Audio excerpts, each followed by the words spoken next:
Let's use Python to break down prime numbers in the simplest way possible. A prime number is basically a number that cannot be divided completely by any number other than 1 or themselves.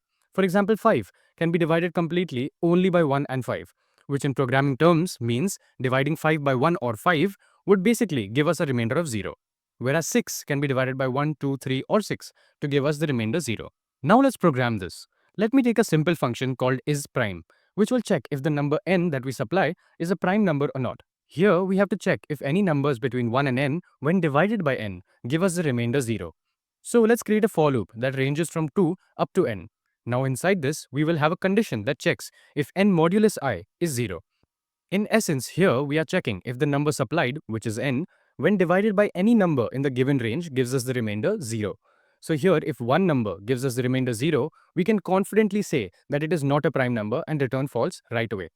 This is the reason I started the for loop with range 2, n, since we don't really need to check for 1 and the number itself, right? We just need to know if any number within that range, when divided, gives us 0. Now, if the function hasn't returned false, means it could not find any numbers that divide n completely. So now we can just return true from the function, as we can now confirm n is prime. Let's test it out. So now you can see that 5 is a prime number, whereas 6 is not.